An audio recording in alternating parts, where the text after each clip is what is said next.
Hello guys, good morning. Welcome back on my YouTube channel. Today we will start our next topic of class 8th chapter number 5, that is friction. Okay, last class में हमने friction और इसके साथ causes of friction, factor affecting the friction, after that दो activities हमने देख ली थी और हमने स्टैटिक और स्लाइडिंग फ्रिक्शन के बारे में पढ़ लिया था. Okay, now next one is the simple explanation about the static and sliding friction. तो जो स्टैटिक फ्रिक्शन पढ़े हमने और स्लाइडिंग फ्रिक्शन पढ़े उनके बारे में सिंपल सी एक्सप्लेनेशन हम पढ़ेंगे. तो थोड़ा सा जान लेते हैं फिर से कि स्टैटिक फ्रिक्शन क्या होती है और स्लाइडिंग फ्रिक्शन क्या होती है. ठीक है, जब कोई फ्रिक्शन जो है किसी ऑब्जेक्ट के बीच में लगती है और जब वो रुका हुआ होता है, कोई ऑब्जेक्ट जो है जब वो स्टेबल होता है, मूव नहीं हो रहा होता है, ठीक है, उस टाइम जो फ्रिक्शन उसके बीच में लगती है that is the static friction. और स्लाइडिंग फ्रिक्शन क्या होती है, जब कोई ऑब्जेक्ट जो है आपका मूव करना स्टार्ट करता है, ठीक है, और जब वो मूव करता है तो उस टाइम उन जो भी सरफेस दो सरफेस के बीच में जो फ्रिक्शन लगती है उसको बोलते हैं sliding friction. Okay, next one is a simple explanation. We now observe that for a given pair of surface, static friction is more than sliding friction. तो अब देखो ये स्टैटिक और स्लाइडिंग फ्रिक्शन के बारे में अगर हम कंपेयर करते हैं तो जो स्टैटिक फ्रिक्शन होती है वो कम होती है as compare to sliding friction. Sorry, static friction is more than sliding friction. ज़्यादा होती है आपकी स्टैटिक फ्रिक्शन और स्लाइडिंग फ्रिक्शन जो है कम होती है. स्लाइडिंग फ्रिक्शन जो है आपकी जब स्लिपरी जैसा हो जाता है ना, जैसे कोई चीज़ मूव कर रही है तो जो ऑब्जेक्ट जिसके कांटेक्ट में वो आ रहा है तो उसके बीच में जो ग्रिप होता है ना वो कम बनता है. तो स्लाइडिंग फ्रिक्शन जो है कम होती है और स्टैटिक फ्रिक्शन ज़्यादा होती है. वंस मोशन गेट स्टार्टेड, जब कोई ऑब्जेक्ट जो है मूव करना स्टार्ट करता है the friction become slightly less than maximum. तो जितनी उसके बीच में फ्रिक्शन होती है उससे कम फ्रिक्शन हो जाती है. और limiting value of the force of static friction this can be understood as follow. तो हम इसको समझने के लिए हम थोड़ा और डिटेल में पढ़ेंगे और एक जो है एक्टिविटी भी करेंगे. We can say that relative motion between the two surface start only when the interlocking between the two irregularities having be unlocked. तो वैसे तो जब भी कोई ऑब्जेक्ट है ना उनके बीच में जब फ्रिक्शन होती है तो हमने पीछे पढ़ा कि इरेगुलरिटीज़ होती है सरफेस के बीच में, ठीक है. तो वो जो इरेगुलरिटीज़ होती है ना उसमें लॉक्स बनते हैं, ठीक है, मतलब अप्स एंड डाउन की वजह से उनके बीच में लॉक बनते हैं जिसकी वजह से फ्रिक्शन डिवॉल्व होती है. Once motion start the irregularity just act as a obstacle against their relative motion.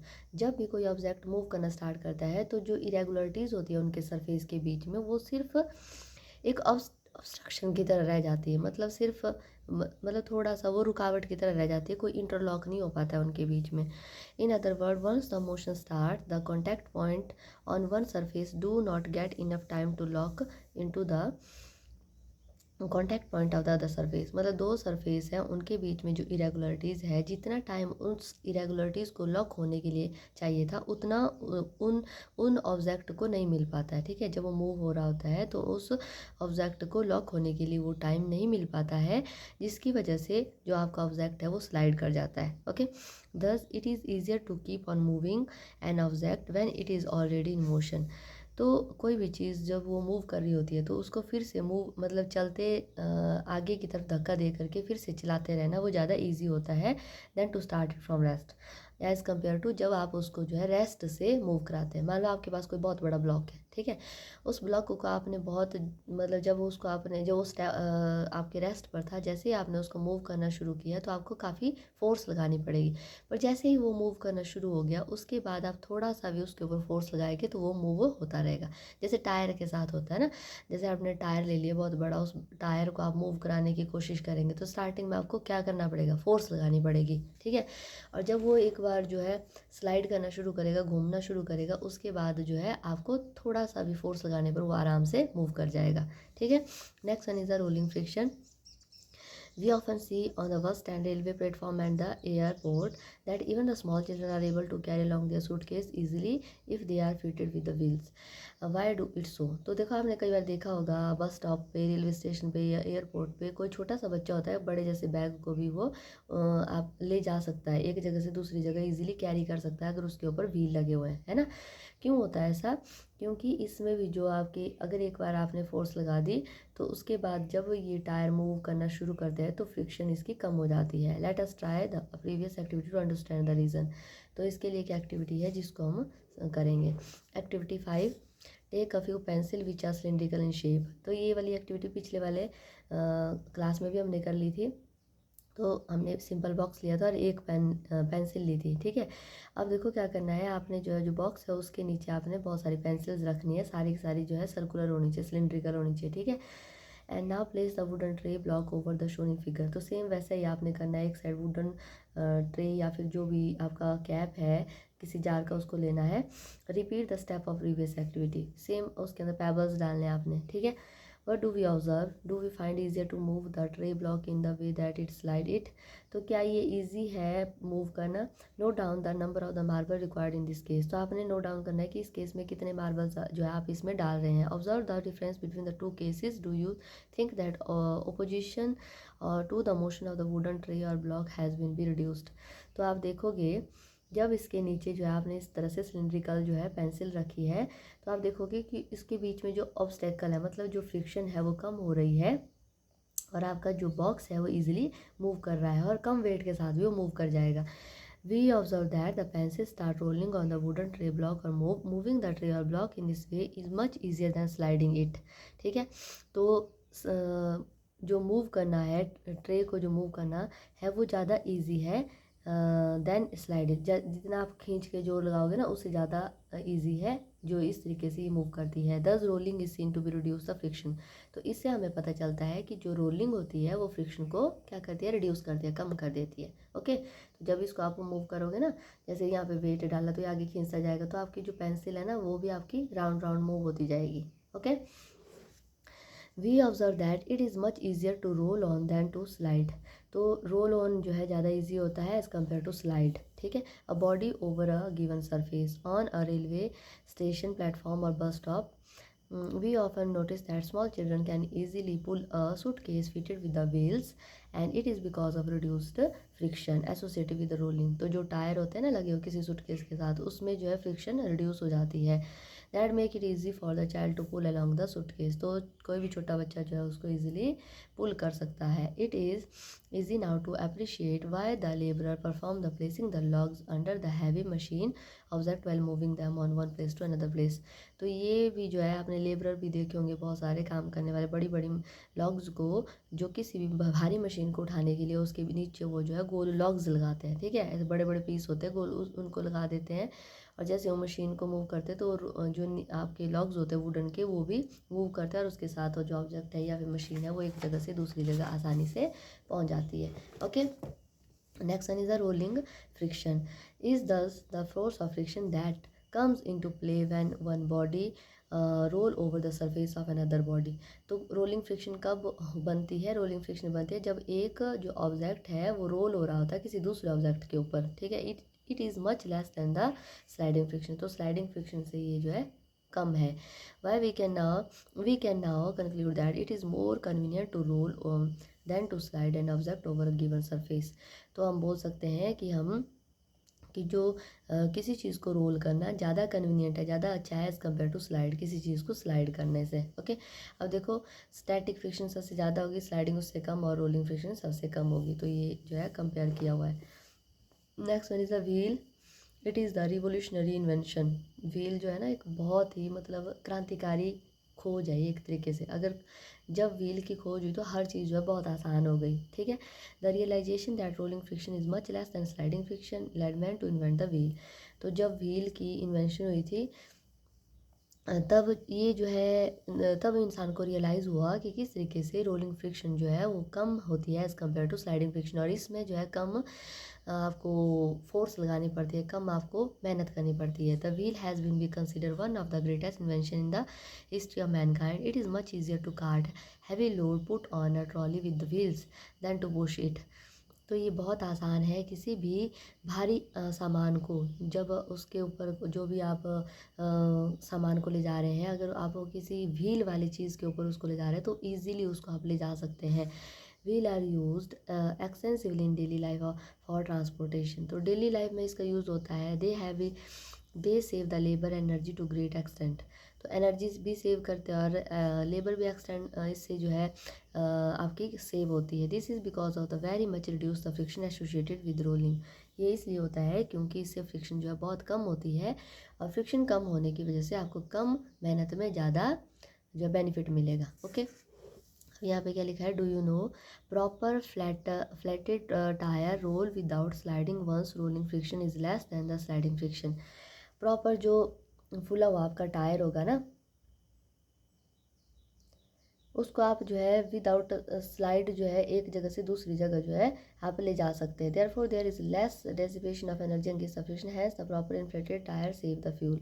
अगर अच्छे से कोई भी टायर है जिसमें अच्छे से हवा भरी हुई है तो आपकी वो बहुत कम एनर्जी यूज़ करेगा, मतलब आपको काफ़ी कम फ्यूल और काफ़ी कम एनर्जी में वो आपको एक जगह से दूसरी जगह पहुंचा देगा। और इसके साथ साथ अगर कोई टायर है जिसमें आपकी एयर कम है तो वो क्या करेगा, वो घिस जाएगा एक तरीके से और आपकी जो गाड़ी है वो चल नहीं पाएगी। Okay, next one is the friction a necessary evil. तो यहाँ से भी क्वेश्चन बनता है बहुत इंपॉर्टेंट और इंटरेस्टिंग। फ्रिक्शन जो है इसको नेसेसरी ईविल बोला जाता है। देखो, नेसेसरी मतलब जरूरी है, ईविल मतलब बुराई है। जरूरी भी है और बुराई भी है, ठीक है। तो क्यों है फ्रिक्शन, जरूरी भी है और बुराई भी है, क्यों है, मतलब ये दोनों चीज़ें, फ्रिक्शन जरूरी भी है पर है ये तो हमारे लिए थोड़ा नुकसानदायक भी है, ठीक है। Friction play an important role in our daily life. Many of our daily activities depend upon presence of frictional force. तो डेली लाइफ में इसका यूज़ होता है, बहुत सारी डेली एक्टिविटीज़ जो है फ्रिक्शन की प्रेजेंस में ही होती है। In some cases friction is useful and necessary. तो फ्रिक्शन जो है यूज़फुल और नेसेसरी है, मतलब मेरा मानना तो यह है कि फ्रिक्शन बहुत नेसेसरी है। जो मैं बात कर रही हूँ, भी पढ़ा रही हूँ, वो भी फ्रिक्शन की वजह से पढ़ा रही हूँ। अगर मेरे जो आपकी टंग है और आपका जो माउथ है उसके बीच में फ्रिक्शन नहीं होती तो आप बोल भी नहीं सकते थे, ठीक है। और फ्रिक्शन की वजह से ही आप बोल भी पा रहे हो, तो आप कोई भी चीज़ एक्सप्रेस कर रहे हो, that is with friction. In other case friction causes a wastage of energy. और इसके साथ साथ फ्रिक्शन से एनर्जी भी वेस्ट होती है। Damage the moving part of the machinery. कोई भी मशीन है उसके पार्ट जो है वो भी इससे डैमेज होते हैं, तो ये हार्मफुल भी है और इसको एक ईविल भी माना जाता है, ठीक है। और सच इन सच केसेस में, जिस केस में मतलब हार्मफुल ऐसे केस में जब आपको जो है कोई चीज़ ये टूट तोड़ देती है, ठीक है। नेक्स्ट है फ्रिक्शन नेसेसिटी। तो पहले हम पढ़ेंगे कि क्यों ज़रूरी है, ठीक है। Let us first look at some situation where the friction become a necessity. तो कुछ केसेस हम देखेंगे जहाँ पर हमें पता चलेगा कि फ्रिक्शन जो है ज़रूरी है। वॉकिंग ऑन द ग्राउंड, सबसे पहले जो वॉक करते हैं हम, it is friction because the ground and our feet the enable to us to walk, and then we push the ground under our feet is backward direction। तो जब हम चलते हैं ना तो हमारे जो फुट होते हैं वो क्या करते हैं, जो ग्राउंड है उसको जो है पीछे की तरफ जो है धक्का देता है, ठीक है।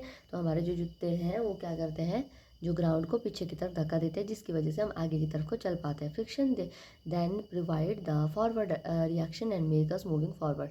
तो फ्रिक्शन की वजह से हमारे को आगे की तरफ को धक्का लगता है, जूते हमारे उसको पीछे की तरफ धक्का देते हैं और फ्रिक्शन हमारे को आगे की तरफ धक्का देती है, ठीक है, जिसकी वजह से हम चल पाते हैं। If friction between our foot and ground were be absent it would be not be possible to walk. अगर मान लो फ्रिक्शन खत्म ही हो गई ग्राउंड और जूते के बीच में तो हम बिल्कुल भी वॉक नहीं कर सकते। जैसे have you tried walking on the wet smooth surface और द ऑयली फ्लोर। कभी आपने ट्राई किया होगा, कोई गीला सरफेस है या फिर ऑयली सरफेस है, ऑयली फ्लोर है, उसके ऊपर चलने की। जैसे बाथरूम में तेल गिर जाता है कभी, ठीक है, तो आप जो है उसके ऊपर पाँव रख दे तो कैसे स्लिप हो जाते हैं, क्योंकि वहाँ पे फ्रिक्शन जो है जीरो हो जाती है। Why do we tend to slip on the wet of the oily floor, the water oil on the floor provide a thin layer in the between our feet and the floor. तो उस time क्या होता है, या पानी या फिर oil, उसकी वजह से एक पतली सी लेयर बन जाती है सरफेस और शूज़ या फिर आपकी चप्पल के बीच में। This decrease the friction between our feet and shoes and the ground. तो उसकी वजह से आपके जूते हैं और ग्राउंड है उसके बीच में क्या हो जाता है, फ्रिक्शन कम हो जाती है। Our feet are then no longer able to grip the floor firmly and push it backward. तो हमारे जो पाँव होते हैं वो अच्छे से ग्रिप नहीं बना सकते फ्लोर के साथ और हम जो है पीछे की तरफ गिर जाते हैं। Therefore tend to be slip, और हम धड़ाम हो जाते हैं हमारे, ठीक है, गिर जाते हैं एक तरीके से। तो ये है कि वॉकिंग है ग्राउंड के ऊपर वो नेसेसरी है, with the help of friction वो हम कर सकते हैं। Do you know sand is throne on the road when it is covered with the snow. आपने देखा होगा कहीं आप बर्फ वाले एरिया में गए होंगे तो वहाँ पर रेत गिराई जाती है उस एरिया में, ठीक है, मतलब स्नो के ऊपर रेत गिराई जाती है। This is so because on the road cover with the snow friction between the tyre and the vehicle road is very small.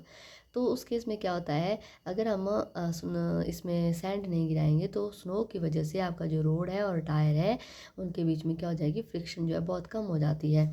This lead to skidding of the vehicles on the road. तो अब skid हो जाते हैं एक तरीके से, है ना। Sand is thrown to increase the force of friction. तो सैंड जब गिराते हो तो उसकी वजह से फोर्स ऑफ फ्रिक्शन इंक्रीज होती है और आपकी जो गाड़ी के जो व्हील्स हैं उनको एक प्रॉपर ग्रिप मिल पाता है, रोड और टायर के बीच में प्रॉपर ग्रिप बनता है। ओके, तो जिसकी वजह से हम हमारे जो व्हीकल है वो मूव कर पाते हैं। Next one is a for rolling. Rolling के लिए भी फ्रिक्शन जरूरी है। For friction between the tyres wheel are the and the road necessary for vehicle to move safely. तो अगर गाड़ी को सेफली चलाना है एक जगह से दूसरी जगह तो उसके लिए भी फ्रिक्शन होनी चाहिए। If there is no friction the tyre of vehicle go on spinning on the same place and will not move forward at all. तो अगर फ्रिक्शन नहीं होगी तो आपका जो टायर है एक ही जगह पर घूमता रहेगा, ठीक है, आगे की तरफ नहीं मूव हो पाएगा। If friction become less specific value the wheel tyre can lose the grip of the. अगर कम है फ्रिक्शन तब भी वो अपना ग्रिप जो है लूज कर जाएगा, ठीक है, और वो गाड़ी आपकी स्किड कर जाएगी या फिर टर्न कर जाएगी। Okay, next one is the performing the small day to day activities task. तो डेली लाइफ में बहुत सारे टास्क है जिसको हम फ्रिक्शन की वजह से कर पाते हैं। हम लिखते हैं मतलब पेज के ऊपर, तो वो फ्रिक्शन की वजह से हो सकता है। अगर फ्रिक्शन नहीं होगी तो हम लिख भी नहीं पा सकते, ठीक है। Whenever we write on the pen pencil paper chalk और blackboard friction that in hold the ink chalk particle make the stick to rough surface of paper. चाहे अगर फ्रिक्शन नहीं होगी तो आपका जो भी ऑब्जेक्ट जिसकी वजह से आप लिख रहे हैं तो वो स्लिप कर जाएगा, ठीक है। We also know that our day to day experience that easier to hold an earthen pot और the paper glass to hold the glass tumbler. जो भी चीज़ें जैसे मिट्टी का कोई बर्तन हमने पकड़ लिया, ग्लास पेपर ग्लास हमने होल्ड कर लिया, या फिर कोई ग्लास टम्बलर शीशे का गिलास हमने पकड़ लिया, वो सारी की सारी एक्टिविटी हम फ्रिक्शन की वजह से कर पाते हैं। What is so it is friction enable us to hold the thing safely on hand.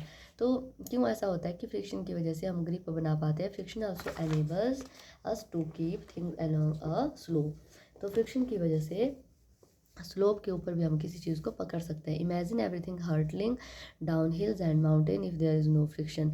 अगर ऐसा होता, फ्रिक्शन नहीं होती तो जितने भी चीज़ें मतलब ऐसे पहाड़ियों के ऊपर होती तो वो गिर जाती, ठीक है। We would not be able to fix a nail. अगर फ्रिक्शन नहीं होती तो हम एक नेल को और या फिर स्क्रू को भी दीवार पे नहीं लगा सकते थे, ठीक है। लाइट मैच स्टिक को भी हम जो है यूज़ नहीं कर पाते। नो फ्रिक्शन, अगर सरफेस के बीच में फ्रिक्शन ना होता। ओके, तो इससे आगे है फ्रिक्शन एंड इविल और नॉइसेंस, तो इसको हम नेक्स्ट क्लास में पढ़ेंगे। अगर आपको मेरी वीडियोस समझ आती है, क्लासेस अच्छी लगती है तो please like share and subscribe my channel. Thank you so much.